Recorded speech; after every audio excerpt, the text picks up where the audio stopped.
So for this video, I'm going to run through what I've got in my Ikea Kallax or Expedit unit, whichever you call it. This is an Expedit because it's a very old one, but the Kallax and the Expedit are the same thing. So I'm going to show you what I've got there, and then in the same video I will also show you my ink pad storage, which is this unit here.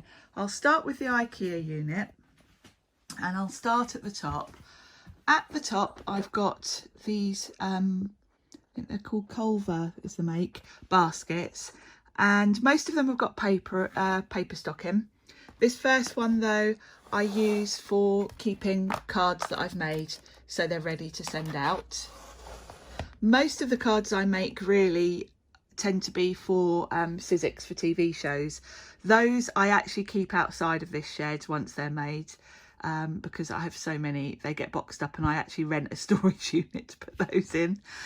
So in here are cards that I make for myself to send out to friends. So the Sizzix stuff is overwhelming. If I keep it in here, I just wouldn't be able to move. So so the next one's just pattern papers. These are mostly pattern papers I've got. They're all 6x6. Quite a lot of these are from the SSS Stamp monthly kits because I subscribe to those. So a lot of those are those. Some of them are even older though. Some of these paper pads are about 10 years old, but you never know when you're going to need them. This next one is all plain 6x6 papers. These are pretty much the coordinations style cards with the white core. So I tend to use these papers when I'm using embossing folders and sanding them and things like that. This one's the same. I've got some of those coordinations at the front. Then I've got some burlap and textured cards. And then these are a selection of old, they're quite old, some of these actually. They're all digital papers I printed out some time ago. So, but I don't like to throw them out, even though I very rarely use them. This one is a mixture. Again, there's some patterned 6x6 at the back. These really are old. These are from, I can't even remember the name of the company now, but I used to subscribe to a stamping kit about 12 years ago, maybe. And a lot of those are from there.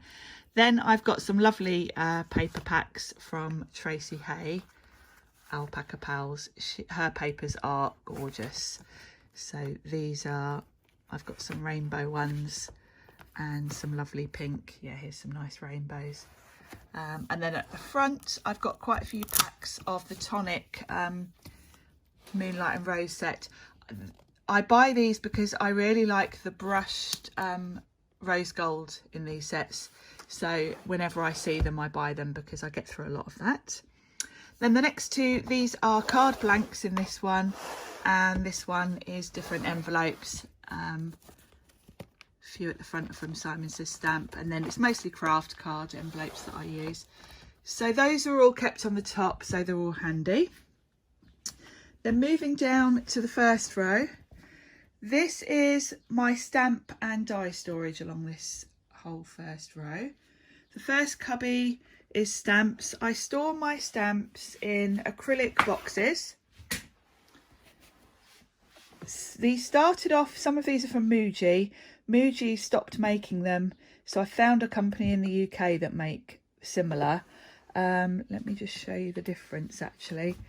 These ones are the Muji ones, and these are the alternatives I found, where they're slightly higher at the front, but they are the same measurements aside from that. So they work quite well. I do prefer the Muji ones. I think they're a bit thicker. They're a bit more sturdy feeling, but you know, they've stopped making them, so that, you know, at least I was able to find something that worked with them. So I keep my stamps in stamp pockets, and I label them with my label machine. I will do a separate video showing you all about how I do these pockets, because I do them for my dies as well. But these are all stored in by brand in alphabetical order. Some companies I've got a lot of stamps from, say SSS Stamp, because I get their monthly kit most months. I've got a lot of those. And then for companies where I've maybe only bought 1 or 2 stamps, not enough to have a divider, I've got a various section here. And then I've got stamps stored there. And then I've got a separate section for Christmas because they're sets that, you know, obviously I tend to only use for Christmas. I do sometimes try and stretch them for other things, but generally. And then just stored in the side here, I've only got 4 sets so far of the Tim Holtz Stampers Anonymous sets, and these come on these lovely storage sheets. So for now they're just tucked down the side there. When I get more and they won't fit, I'll have to think of somewhere else to put them. So moving on, then I've got the same system for my dies. This section here are dies by various different companies, and I've stored them sort of in themes. And that's all I've got now. I've sort of got rid of a lot of dies.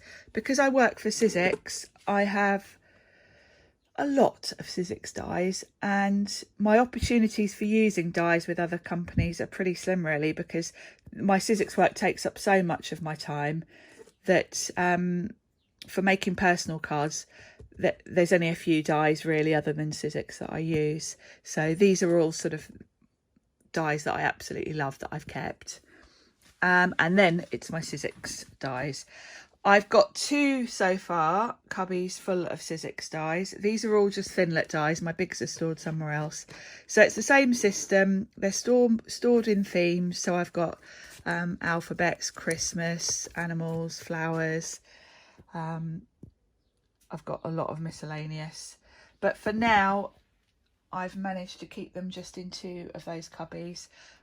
It's not going to take me long at the rate with doing my TV shows that I get sent new dies, so I think I could move this one below has just got some mat board on, so I could probably expand into there, but at some point I might have to thin them out and store some elsewhere that I don't use very often, so we'll see. But it's a tricky one because I can't you know, I need to keep them. I never know, because it's my job, I never know when they might want to bring some back for a sale show or something, so I have to keep them, even if they're ones that I might not use very often. So moving down, the next row is my coloured cardstock. This is mostly Basil cardstock. I've got Basil, Simon Says Stamp, and some Creative Expressions mainly, I think, here. And I've stored them in rainbow order.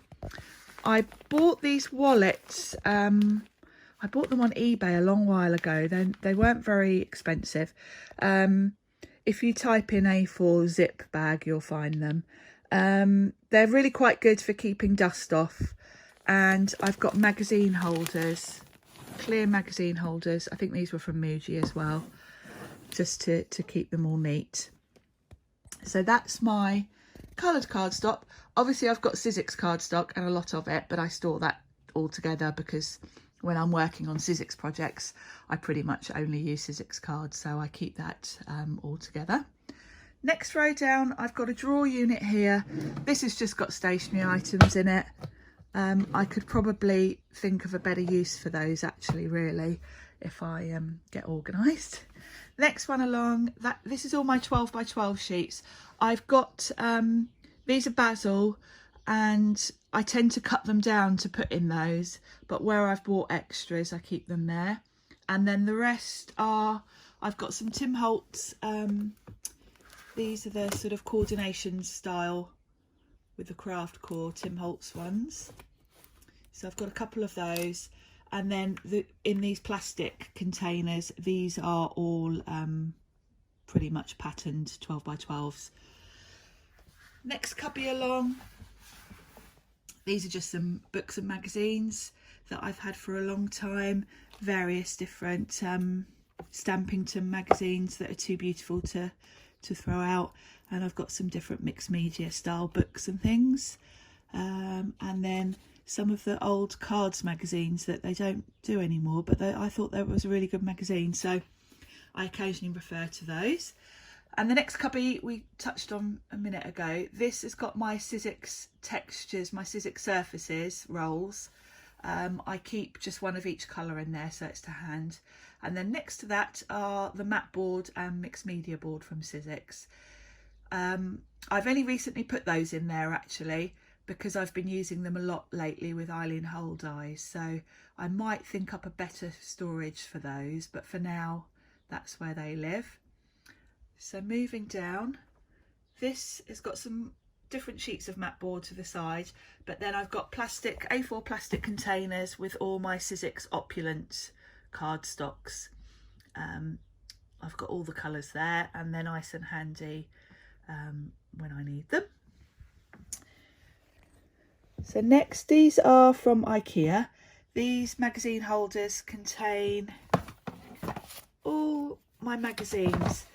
The only magazines I keep are ones that I've had articles in. So all of these